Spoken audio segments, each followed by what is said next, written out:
Okay, I'm going to go ahead and get this started just because we have a lot to get through today.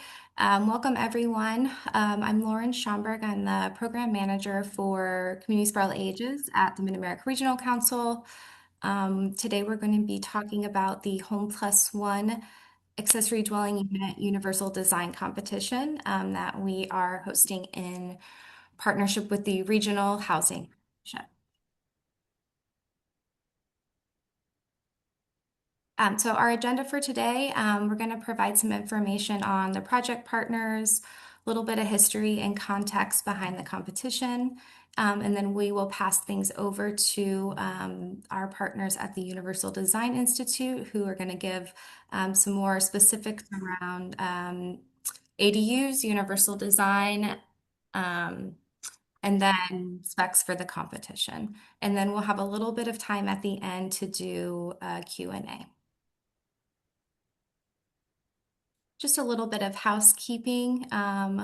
We do ask that you introduce yourself in the chat just so we know who's here. Please remain on mute, but you can use the chat for questions. We'll try to answer them as we go along. We've got a team that's going to be monitoring that. And then if we can't answer your question throughout the session, we'll make sure that we bring that to light during the Q&A at the end. We are recording this session and we will make the slides and the recording available to you following the session. Okay, so Home Plus One is a collaboration between two MARC initiatives, Communities for All Ages and the Greater Kansas City Regional Housing Partnership.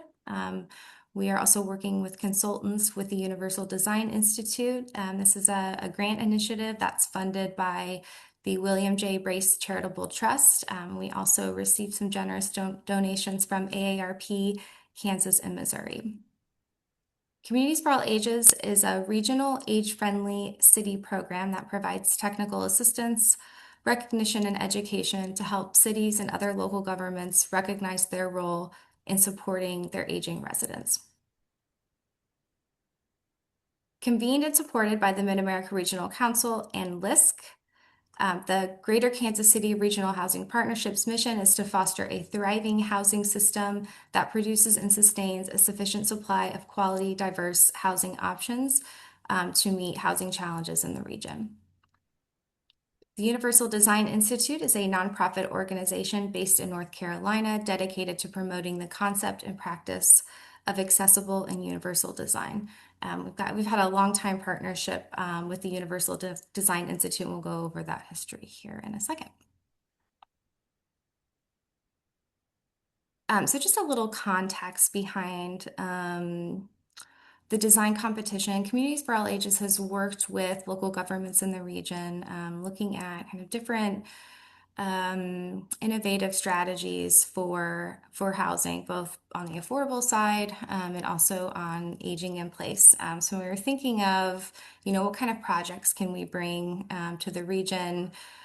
Richard had mentioned that he had been working with AARP on developing a toolkit around design competitions that incorporate features of aging in place. And then also kind of separately, we were having some conversations around ADUs and like where in the city those are allowed, who's actually building them. We talked to a lot of our city partners that said there was like excitement around this, but maybe not a lot of people are actually pulling permits to build them.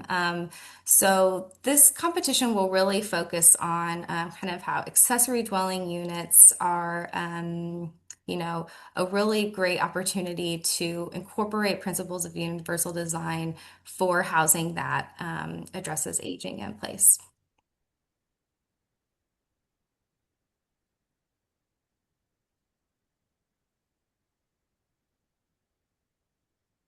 Okay, so competition objectives include educating stakeholders on the specifics of universal and age-friendly design, generating buildable ADU plans, which incorporate key universal design elements. We will be providing cash prizes for winning designs. There will be professional and student categories. And then hopefully this will help us generate awareness around ADUs as a viable option for housing that supports aging in place, but other, other types of solutions for housing across the lifespan. Just a quick thank you to our advisory committee.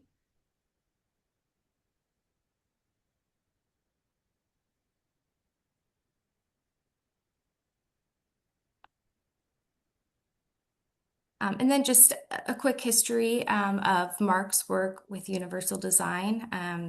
I will link some of this once I'm not sharing my screen, but we have a couple home modification guides that we've put out over the years. We've held several virtual workshops.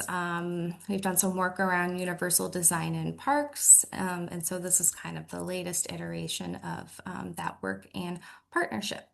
Kind of on the housing side, Mark has also done some work in collecting all of the ADU ordinances within the region. And that is also available on our website, which I will link shortly, or maybe someone from the Mark team can pop that in the chat, because that will be kind of relevant in our discussion around competition specs and requirements here in a little bit.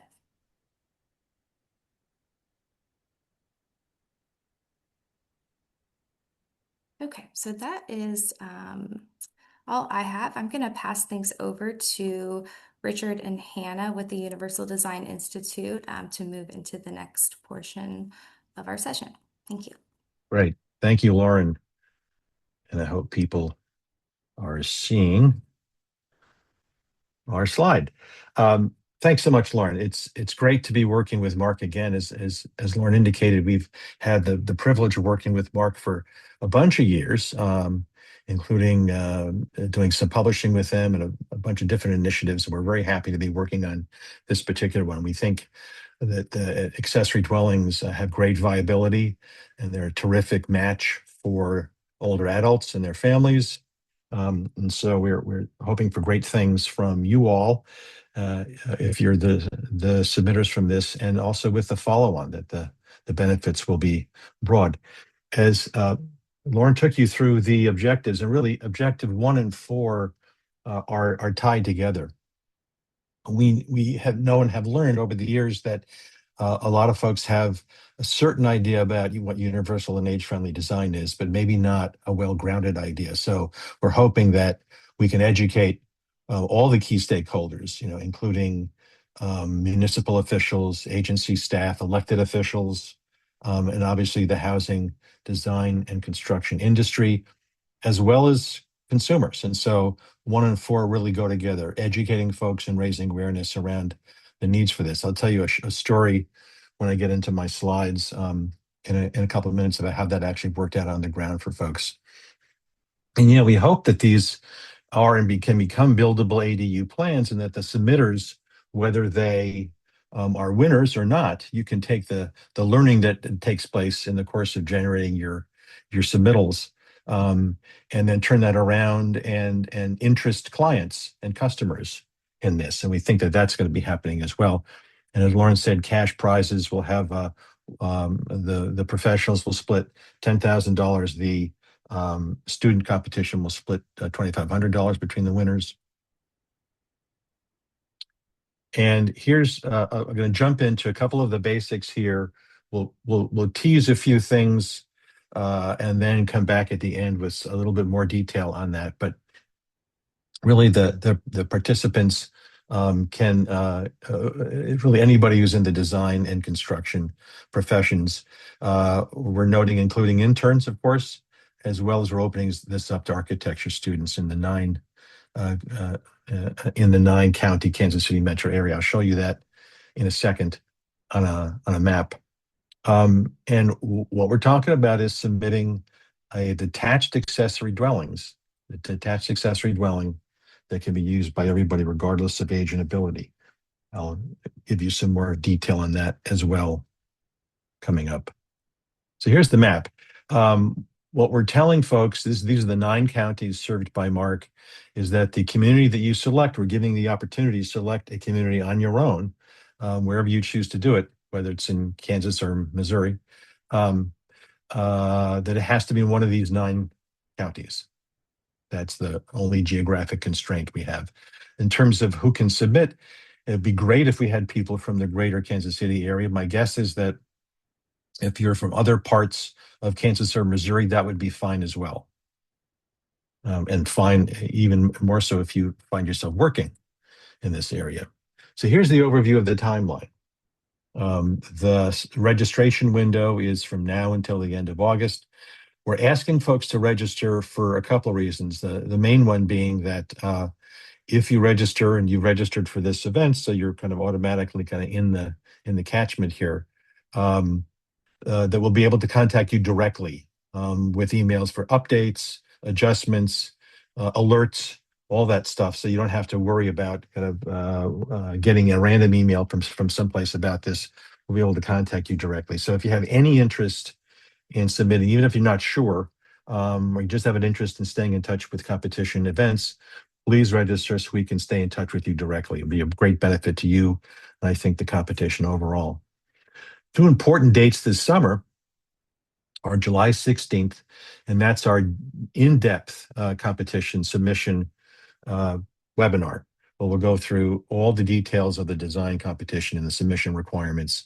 We'll cover a little bit of that today, but not in a very comprehensive way. And then the next one is August 6th, which is our deep dive into universal design, again, to educate all the submitters and frankly, anybody else who wants to join us with what universal design is as far as this competition is concerned. We'll go through the exact criteria that we'll be looking at. More on that a little bit later. So the month of September is the submission portal, closes on September 30th. And in November, we'll be informing the submitters and the winners, and there'll be an award event to be held at a time and place to be determined. So all that information will be coming out later as those things get detailed. So this is actually an image from one of our designs in a prior competition. And Lauren said that people on this call are likely to have pretty good familiarity with accessory dwellings, so we won't go into the basics, but suffice to say that they're referred to by lots and lots of different names that you may have heard of, and some you may have not heard of.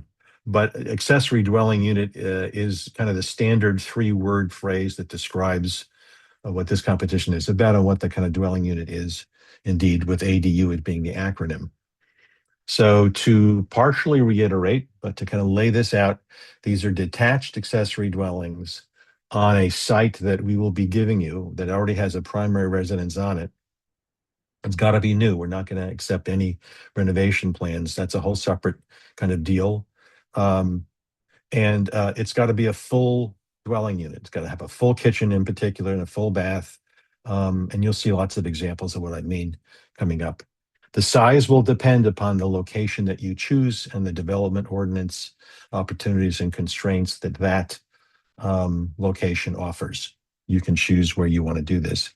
And I'll emphasize here, it's not a tiny home. Sometimes people confuse accessory dwelling units with tiny homes. If you're familiar with tiny homes, they are indeed tiny. And they're so tiny, in fact, that we've made lots of efforts at figuring out, can you make a tiny home something that would actually be usable for someone who has mobility issues, for example. We couldn't figure out any way it could be done.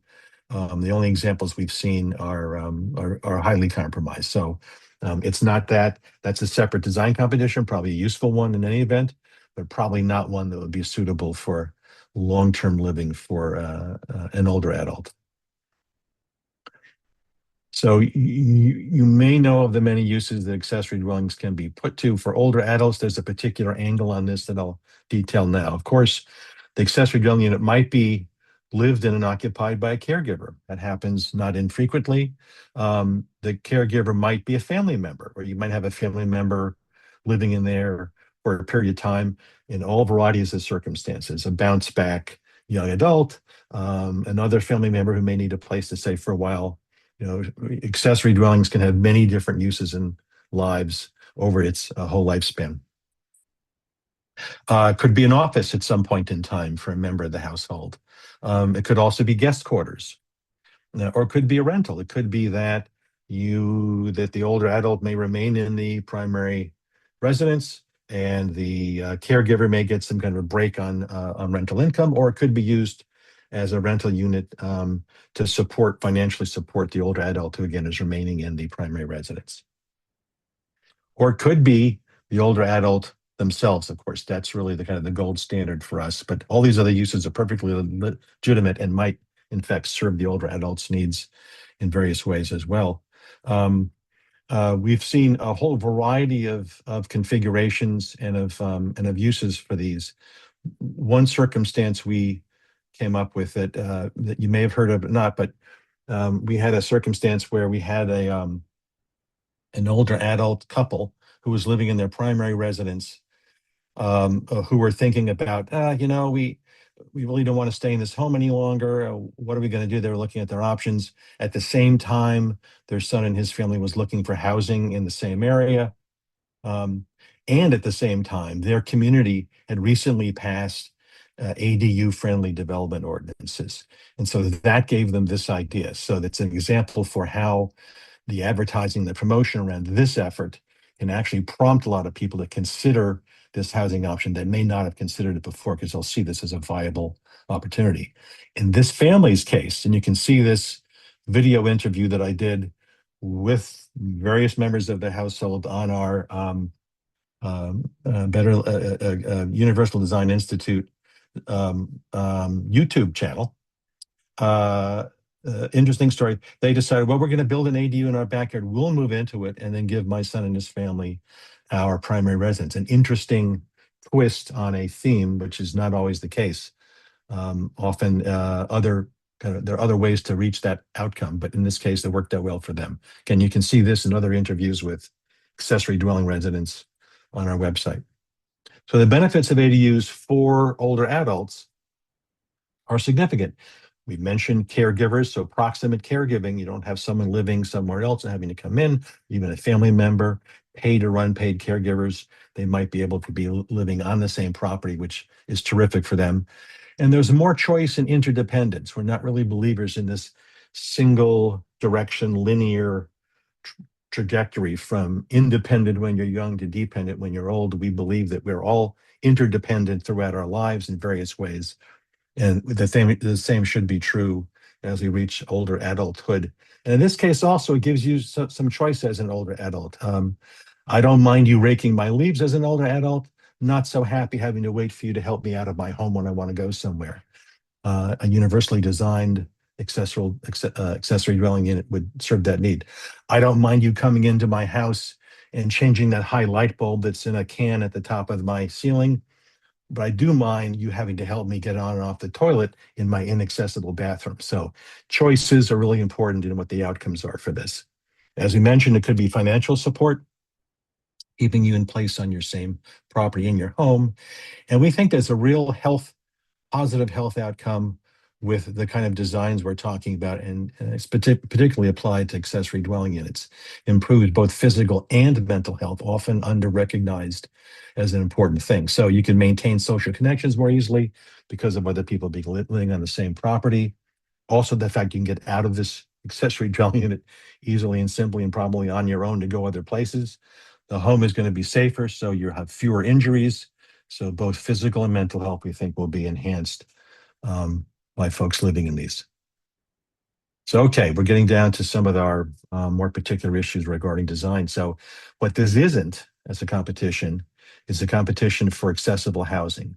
If we and Mark wanted to do that, we could have done that. We've done many accessible home designs. It's not about a fully accessible home. You'll see as I go through some of these slides coming up and in the design webinars we have coming up, just what that means.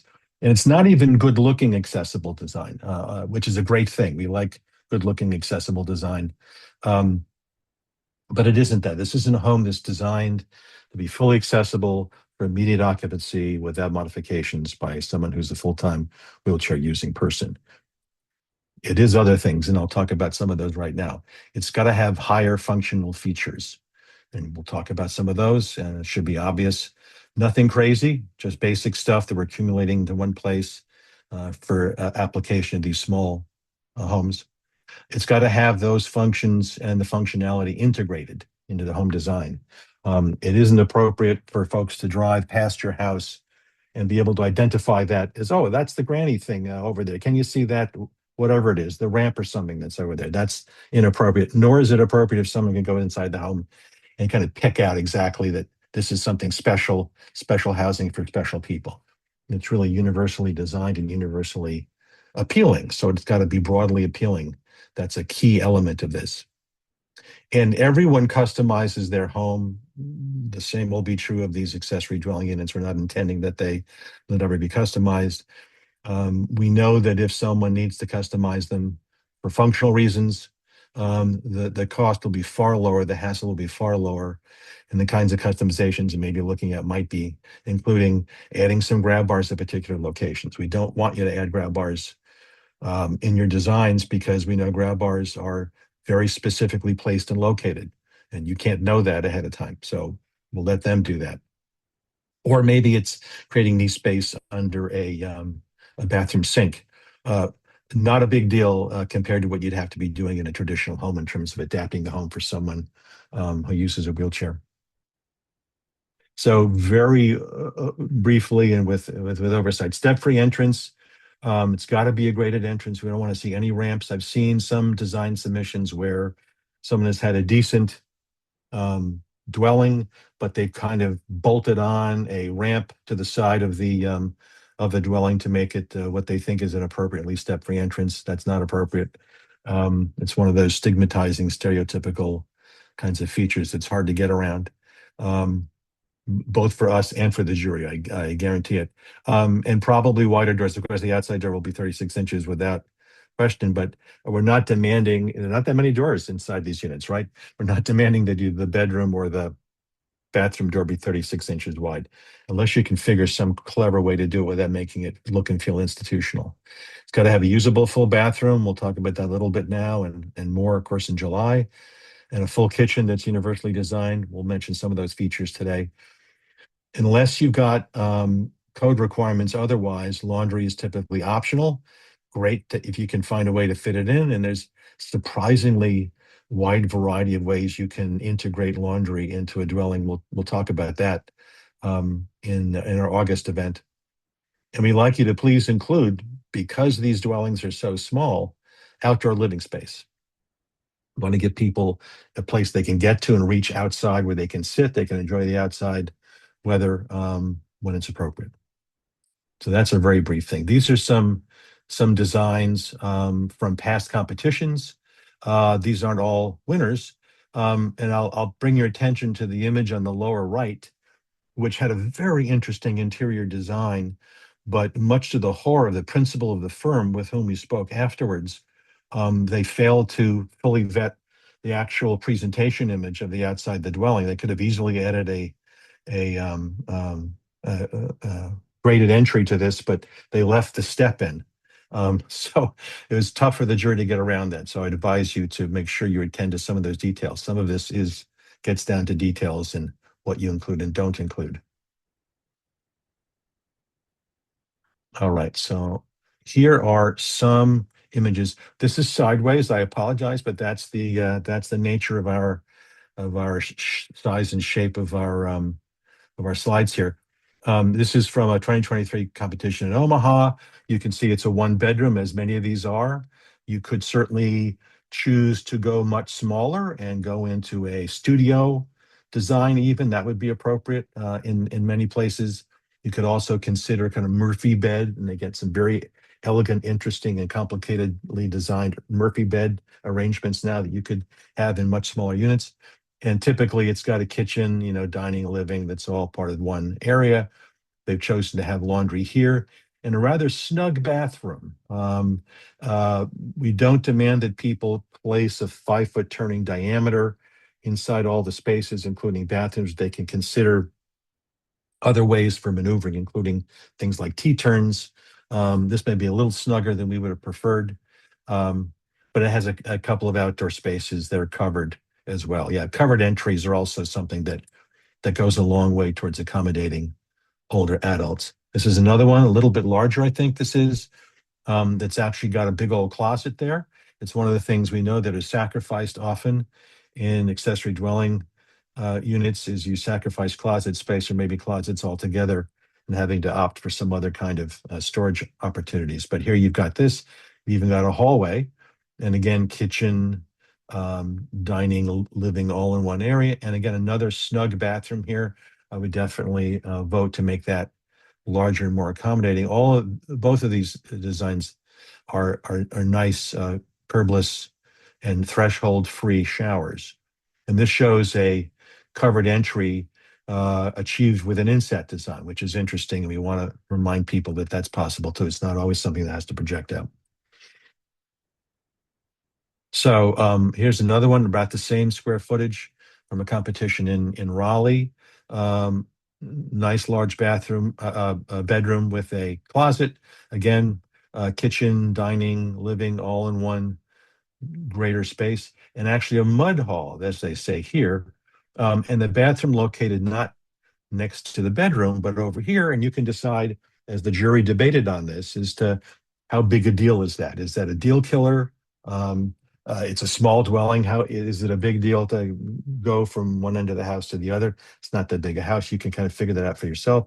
This looks like it's a little bit larger and maybe a little bit more spacious. There's some more elbow room in there, which is not a bad idea. And here's one that's much smaller. Um, and the designer helpfully dimensioned certain elements for us. That could be a useful tool for people to be looking at in terms of making evaluations. They also placed these 5-foot turning diameters in the plan. You can do that. I don't think it's necessary for this competition. And certainly, this reminds me to tell you that we'll be asking you to submit to us, along with your regular submittal, things you might consider presentation display board type graphics in case you're a winner, because we want to be able to showcase your designs in the award event and online, of course, on our website and our Mark's website. And having this much detail with these kind of turning diameters is probably not what we want to have for that kind of competition. So here's a few just examples here of some storage ideas. Again, we have much more detail later in our other shows and with the resources that you got available. So we want to emphasize limiting older adults' need to reach up so often, so high in standard wall cabinets. And so any style, kind of pantry style design, much more affordable version on the left, much more robust version on the right, and even things like pull out drawers in base cabinets with doors, pull out shelves in base cabinets with doors, or you could opt for base cabinets that do have pull out drawers as well, if you feel that's an appropriate thing. So we're thinking about storage, certainly in the kitchen as a major element, limiting our need to lean over quite so awkwardly all the time so you don't wind up on the kitchen floor or reach up quite so high in ways that may force us to use what are too often are the dangerous stools that older adults have in their kitchens, or using a stool at all. So we're not going to grade you down for wall cabinets. Just we really want you to show other kinds of storage options, especially in the kitchen. Staying with kitchens, one thing we really don't want to see is microwaves over the oven, which is the standard location. It seems always in so many circumstances, including in housing that we've encountered many times, designed for older adults. So find another location for the microwave, whether it's a built-in wall microwave or a location like this, which happens to be over one of these single unit washers and dryers, or someplace else in the kitchen where they can get at it without having to reach up high. We really want to limit our shrinking selves and maybe less strong selves from reaching up and into microwaves that are high above our shoulders and pulling hot things out. Hopefully not on us, but it's a safety issue we want to avoid and add some convenience and ease of use at the same time. Also on the right, we have a front control oven and range. We like those, whether it's front control, top control, side control, just not in the back. In the front, you can see it more easily. You can reach it more easily. You're not reaching over hot items on the stove. It's a convenience for everybody. A lot you can do with doors. Of course, you can have hinge doors inside. One of the designs you saw had multiple doors in it, and people were using pocket doors, sliding doors. You can even use a barn door, but at least a 32-inch wide clear opening, right? There's the door size and there's the clear opening size. The clear opening is the where the rubber meets the road in terms of being able to move us and our equipment perhaps through doorways from one space to another.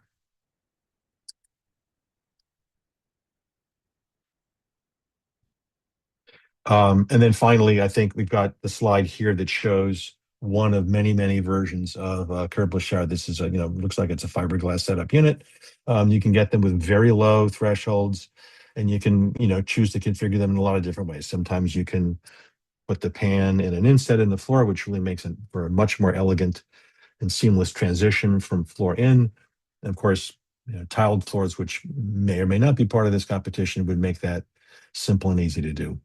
We'll talk about this more in August. So here is kind of what a facsimile of our landing page looks like. Here's the URL. You can copy and paste that. I think Hannah's probably put that into the chat, and go take a look at it now. There's still a few tweaks we're doing to it, but in the main, it conforms to everything we've talked about. So it's got a bunch of sections, all of which are useful. The brief, which outlines largely what we've talked about here, is a get started location, where you can register if you haven't already, or others can. There's competition webinars. So this webinar and the two others that followed will be on there for folks to view later on. There's a very useful FAQ section. I'm sure we'll be adding to it after today's event because we'll be getting some good questions from you all. There's a really full resource section. There's information on accessory dwelling design, universal design, and a whole range of topics you can choose to download. And as we get final information on the competition jury and the advisory committee, we'll locate those folks' names and organizational references as that comes to us. So that's what the website, that's kind of the opening page, landing page of the website. And so wrapping up our section, we'll talk with a couple of slides on the general requirements. And this is where Hannah's going to probably backstop me as I stumble through this. But clearly the focus is on age-friendly and universal design. If you haven't got that message already, now's the time to sit up and pay attention. We have a slide in a minute that'll tell you about the relative weighting of design criteria. The size will be determined by your inclinations and whatever design constraints that are provided by the locale in which you choose to locate this. We tried to find a way to phrase this most clearly, and I'll just talk through it. Ground floor living. This, as I said, this is not a renovation, so we don't want any walkout basements or even additions or attic accessory dwellings. Nor do we want this placed over a garage, a very convenient place for many accessory dwelling units, and in many cases easy to do. We're not even talking about garage conversions. It needs to be a new dwelling that has a ground floor access to all the key elements that we're talking about, key function areas, the kitchen, the bathroom, the laundry, if it's there, the bedroom, of course. And you could have a loft in your accessory dwelling unit for for storage, perhaps, or maybe a sleeping loft for grandkids. You could even have like a story and a half thing, again, depending upon what your locale is allowing you to do. There could be for a caregiver. We had one instance of this in a work we were doing in Cincinnati where we saw it was interesting, a nice accessory dwelling, really compact, but a second story had been added with a bedroom up there to accommodate someone who might need to remain there as a caregiver, even within the accessory dwelling unit. So that's possible as well. It might be interesting to see some of those, in fact. The design guide, the competition guide that you can download off of our website now, talks in detail about the kinds of drawings that we're looking for. We do ask for certain sections. I think it's a wall and a roof plan, Hannah, correct? And then Yes. diagrams, which Hannah will talk about now because I've forgotten what we're asking for there, Hannah. So we're looking for how this ADU could be configured on different sites, as Yeah. well as you could include um, how somebody might maneuver through the unit. Um, sometimes people will decide to do not to suggest too much, but say a core, and then the actual unit can be masked in different ways. So diagrammatically, how can this fit on a site in any part of the 9-county region? That's one. And then any other additional diagrams that you think will best convey how this fulfills the rest of the design criteria and the judging criteria. Okay, thank you for that. And so we're also asking for certain renderings and perspectives. You can see them in the competition guide right now. We will provide the site. That is, we're working on that now, so that'll come out. We'll let you know, of course, if you're registered when that happens, so you can take a look at that and maybe even download it, the imagery from our website. And as we said, this is maybe my third time taking a bite of this apple. You can choose a location, and you need to follow the codes and ordinances specific to that location. And we think a narrative is very helpful to not only show us what you're doing, but tell us what you're doing and why. Submitters have sometimes given a kind of a text narrative that's maybe part of one page or one page. Others have done call outs, which we think is a very effective way to draw a juror's attention to the specific element that you're referring to. And you can demonstrate your knowledge of why that's there and why it's important for an older adult. So you can apply that to the other judging criteria as well. So here's how we're weighting the submittals. Fully half of the competition is being geared towards universal age-friendly design, as you might expect, because this is the high watermark, and it's what we want to be emphasizing particularly. Otherwise, the creativity in design, your how you're choosing to engage your neighborhood and community context is in that same design 30%. And as Hannah was suggesting, it's the extent to which you're indicating that this could be this could be broadly applicable in a number of different locales. Again, we're not asking you to think ahead to necessarily all the different ordinances that might be in the 9-county region, but just to think generally and generically about how this might be adapted to different circumstances and maybe lot sizes. And then finally, economy and constructability. We know that accessory dwelling units are a more affordable housing option, if for no other reason than just because of their size. We know that per square foot, they may not be any less expensive than a full-sized home. But its affordability, its greater affordability comes from its small size. So we want you to show us how you're kind of accommodating that. And to the extent you can, how are you facilitating, economies in your design and how it can be built. And it could be a whole variety of ways this could be achieved. Ask you to look at that. Again, you have some more information about this, a lot more information about this in the competition guide, which again, you can download from our website. So Hannah was very clever to say competition-specific questions go to her. I can be of limited usefulness in that. But other universal design questions, you can certainly shoot my way, or more generic questions about this. There's our emails.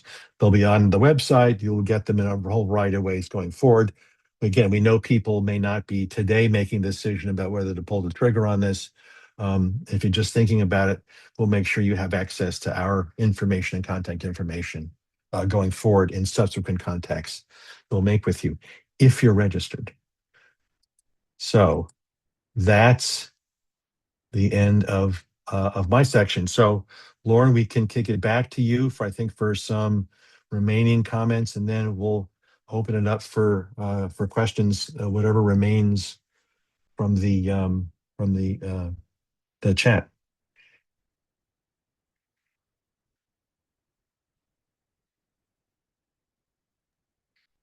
Great, thanks.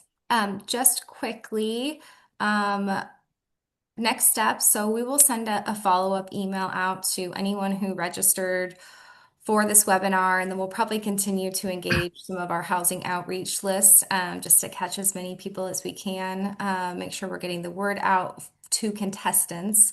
Go ahead and save these 2 dates if you are interested in submitting something. Those will be really critical and information sessions for contestants. And then lastly, we are recruiting for the jury.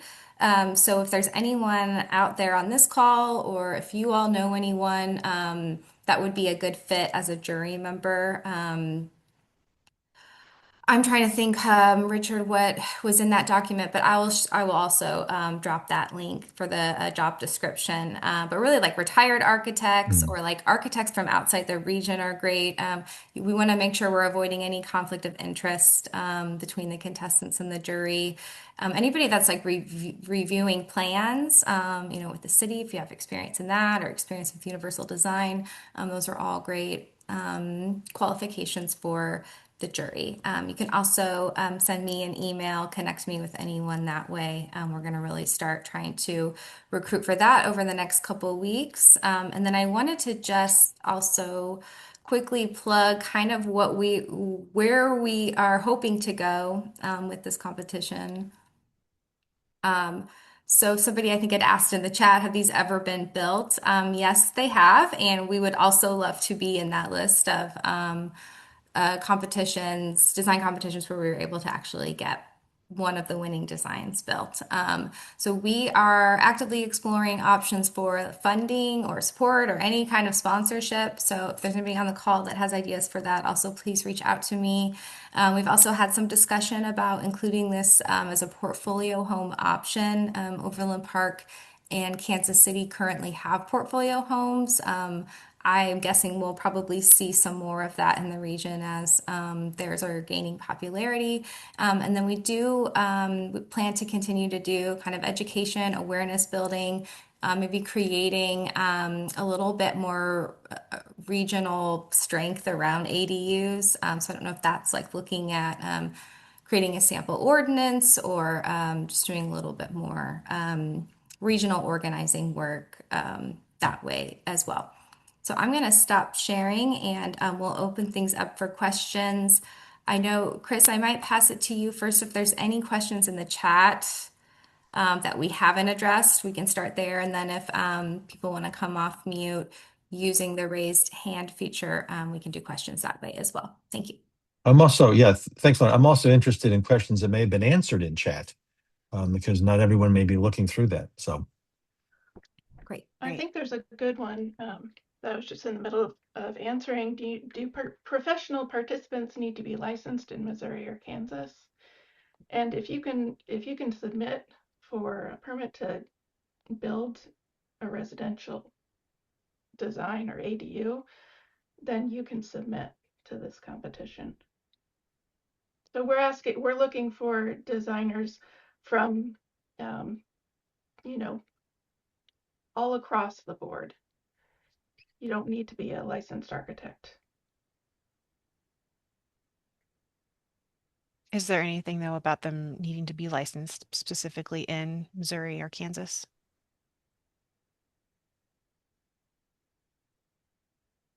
I'll ask my question is I don't, No, so I don't, yeah. I can submit. I mean, unless I don't really know what Kansas and Missouri require, but I know that I am not a licensed, I'm an associate AIA. I can submit and have built a design for an ADU in North Carolina here. Maybe So somebody on the call knows with certainty if in most places you don't need to be a licensed architect for most housing, certainly Some housing of this kind. municipalities in the Johnson County area require licensed architects to stamp drawings. Okay. Some don't. Okay. There you go.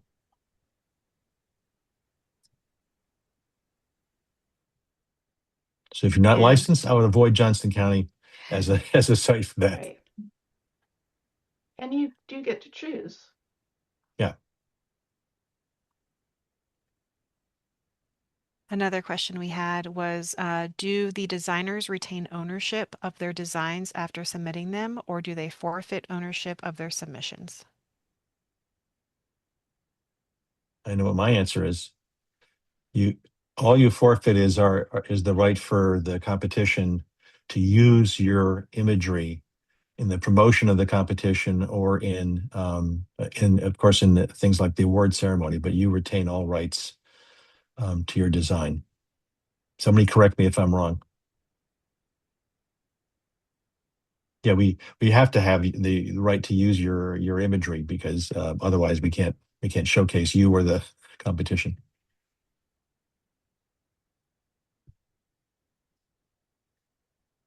I can address Sydney's question in the chat. Will the designers be required to have professional liability insurance?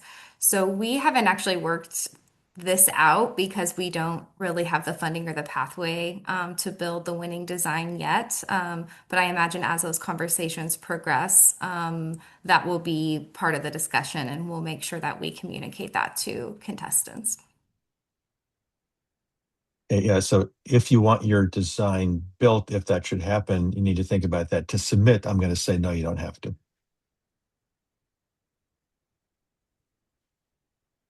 Good questions.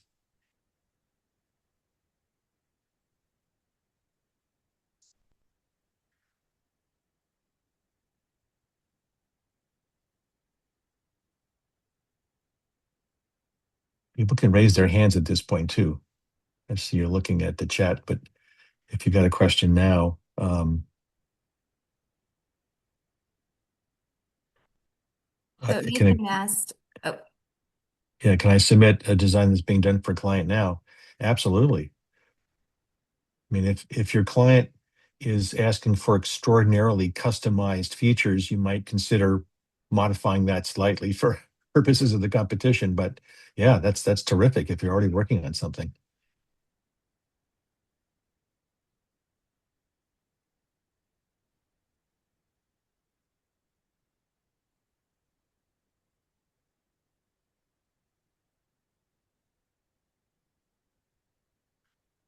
all right, last call Is for that it? questions. Yeah.